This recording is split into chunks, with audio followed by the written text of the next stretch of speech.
दोस्तों, क्या आपने कभी सोचा है कि अगर एक दिन आप बाहर निकलें और आसमान से पानी के बजाय कुछ ऐसा बरसना शुरू हो जाए जो आपकी सोच से भी बाहर हो, तो आपका क्या हाल होगा।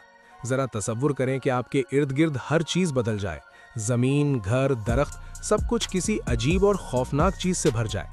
आज की इस वीडियो में हम आपको दुनिया की तारीख में आसमान से होने वाली 5 सबसे अजीब, पुरअसरार और खौफनाक बारिशों के बारे में बताने जा रहे हैं, जिन्हें सुनकर वाकई आपके रोंगटे खड़े हो जाएंगे।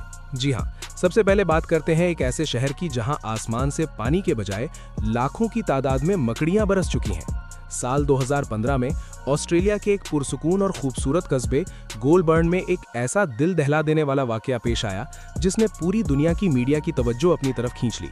मई का महीना था और कस्बे के लोग अपने रोजमर्रा के कामों में मसरूफ थे कि अचानक उन्होंने आसमान की तरफ से कुछ अजीबोगरीब चीजें नीचे गिरती हुई महसूस की। जब उन्होंने गौर से देखा तो उनकी आंखें खुली की खुली रह गईं, क्योंकि आसमान से पानी की बूंदों के बजाय लाखों की तादाद में छोटी छोटी जिंदा मकड़ियां गिर रही थीं। देखते ही देखते पूरे कस्बे के दरख्त, घरों की छतें, गलियां और मैदान इन मकड़ियों और उनके बने हुए सफेद जालों से ढक गए। मकामी लोगों का कहना था कि आसमान से गिरने वाले मकड़ियों के जाल इस कदर ज्यादा थे कि दूर से देखने पर ऐसा लग रहा था जैसे पूरे कस्बे में बर्फबारी हुई हो। कुछ लोगों ने तो खौफ के मारे अपने घरों के दरवाजे और खिड़कियां बंद कर लीं, क्योंकि मकड़ियां उनके बालों और कपड़ों पर गिर रही थीं। ये मंजर किसी खौफनाक ख्वाब से कम नहीं था। जब साइंसदानों ने इस वाकये की तहकीक की तो उन्होंने एक इंतहाई हैरानकुन साइंसी अमल के बारे में बताया, जिसे बलूनिंग कहा जाता है। साइंसदानों के मुताबिक बाज़ औक़ात जब मकड़ियों की आबादी बहुत बढ़ जाती है या मौसम में अचानक तब्दीली आती है, तो ये छोटी मकड़ियां ऊंची जगहों पर चढ़कर अपने अंदर से रेशम का एक लंबा धागा हवा में छोड़ती हैं। हवा का दबाव इन जालों को पैराशूट की तरह उड़ा लेता है और ये मकड़ियां हवा के दोष पर सफर करते हुए बादलों तक पहुंच जाती हैं। जब हवा का दबाव कम होता है तो ये लाखों मकड़ियां एक साथ जमीन पर किसी बारिश की तरह गिर जाती हैं, और ऑस्ट्रेलिया के इस कस्बे में बिल्कुल यही हुआ था। दोस्तों, मकड़ियों की इस खौफनाक कहानी तो आपने सुन ली, लेकिन अब जरा तसव्वुर करें कि आसमान से मछलियां गिरने लगें। जी हाँ, अब हम चलते हैं वस्ती अमेरिका के मुल्क होंडुरास की तरफ, जहां एक ऐसा वाकया पेश आता है जिस पर यकीन करना किसी भी आम इंसान के लिए बहुत मुश्किल है। होंडुरास के एक छोटे से शहर यूरो में मछलियों की बारिश का होना कोई एक बार का वाकया नहीं, बल्कि ये एक ऐसा पुरअसरार सिलसिला है जो पिछली 1 सदी से हर साल पाबंदी के साथ हो रहा है। इस वाकये को हिस्पानवी जबान में लूविया दे पेसिस यानी मछलियों की बारिश कहा जाता है। हर साल मई या जून के महीने में इस शहर के आसमान पर अचानक गहरे स्याह बादल छा जाते हैं, जिसके बाद खौफनाक गरज चमक के साथ तूफानी बारिश शुरू हो जाती है। ये तूफान इस कदर शदीद होता है कि लोग अपने घरों में छुपने पर मजबूर हो जाते हैं।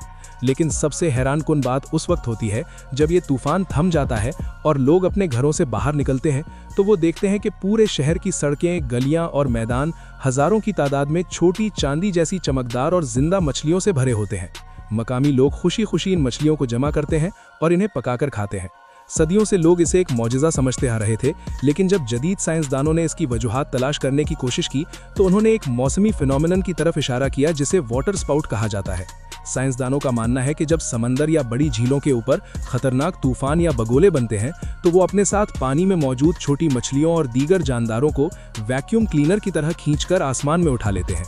फिर ये तूफान इन मछलियों को बादलों के साथ मीलों दूर तक ले जाता है, और जब हवा का दबाव कम होता है तो ये लाखों मकड़ियां एक साथ जमीन पर किसी बारिश की तरह गिर जाती हैं। और ऑस्ट्रेलिया के इस कस्बे में बिल्कुल यही हुआ था। दोस्तों, मकड़ियों की इस खौफनाक कहानी तो आपने सुन ली, लेकिन अब जरा तसव्वुर करें कि आसमान से मेंढक बरस पड़े। जी हाँ, अब हम चलते हैं मशरिकी यूरोप के मुल्क सर्बिया के एक छोटे से गांव में, जहां साल 2005 में एक ऐसा वाकया पेश आया जिस पर यकीन करना किसी भी आम इंसान के लिए बहुत मुश्किल है। अप्रैल के इब्तदाई दिन थे और मौसम बज़ाहिर बिल्कुल साफ और खुशगवार था। फिर अचानक दोपहर के वक्त आसमान पर एक अजीब रंग के बादल नमूदार हुए और तेज हवाएं चलने लगीं। गांव के लोग ये समझकर महफूज जगहों की तरफ भागे कि शायद कोई आम सी बारिश या आंधी आने वाली है, लेकिन उनके वहमो गुमान में भी नहीं था कि उन पर क्या गुजरने वाली है। कुछ ही देर में आसमान से ऐसी चीजें गिरना शुरू हुईं जो पानी के कतरे हरगिज नहीं थे। जब ये चीजें जमीन पर गिरकर उछलने लगीं तो लोगों की चीखें निकल गईं, क्योंकि आसमान से हजारों की तादाद में छोटे छोटे जिंदा मेंढक बरस रहे थे। सड़कें, घरों के सहन और गांव की तमाम गलियां मेंढकों से भर गईं। मकामी लोगों का कहना था कि ये मेंढक आम मेंढकों से कुछ मुख्तलिफ और जसामत में छोटे थे। कुछ लोगों ने इसे क़यामत की निशानी करार दे दिया। जब साइंसदानों ने इस वाकये की तहकीक की तो मालूम हुआ कि करीब ही एक दलदली इलाका और झील मौजूद थी, जहां से एक ताकतवर बगोला हजारों मेंढकों को उठाकर आसमान में ले गया और फिर वही मेंढक बारिश की तरह जमीन पर गिर गए। दोस्तों, मेंढकों और मछलियों का गिरना तो फिर भी समझ आता है, लेकिन अब बात करते हैं एक ऐसे वाकये की जब आसमान से कच्चा गोश्त बरसा। ये हैरानकुन वाकया 3 मार्च 1876 को अमेरिका की रियासत केंटकी में पेश आया। एक खातून अपने सहन में काम कर रही थी कि अचानक साफ आसमान से गोश्त के टुकड़े गिरने लगे। ये टुकड़े मुख्तलिफ साइज के थे और चंद ही लम्हों में पूरा इलाका इनसे भर गया। बाद में साइंसदानों ने बताया कि मुमकिना तौर पर यह गोश्त गधों के एक बड़े झुंड की वजह से गिरा, जो अपने पेट का बोझ हल्का करने के लिए एक साथ मवाद खारिज कर बैठे। अब आते हैं आखिरी और सबसे पुरस्कार वाकये की तरफ, जहां आसमान से सुर्ख रंग की बारिश हुई। साल 2001 में भारत के इलाके केरला में ऐसी बारिश हुई जिसका पानी बिल्कुल खून की तरह सुर्ख था। लोग खौफजदा हो गए और इसे कयामत की निशानी समझने लगे। बाद में तहकीक से मालूम हुआ कि यह सुर्ख रंग एक खास किस्म की एल्गी की वजह से था, जो हवा के जरिए बादलों तक पहुंची और बारिश के साथ जमीन पर आ गई। दोस्तों, ये थीं दुनिया की 5 सबसे अजीब और खौफनाक बारिशें, जो इस बात का सबूत है कि कुदरत कितनी हैरानकुन और गैर मुतवक्के है। अब आप हमें कमेंट में जरूर बताएं कि इनमें से सबसे ज्यादा खौफनाक वाकया आपको कौन सा लगा, और अगर आपके शहर में ऐसा कुछ हो जाए तो आप क्या करेंगे। अगर वीडियो पसंद आए तो लाइक करें, शेयर करें और चैनल को सब्सक्राइब करना न भूलें। शुक्रिया।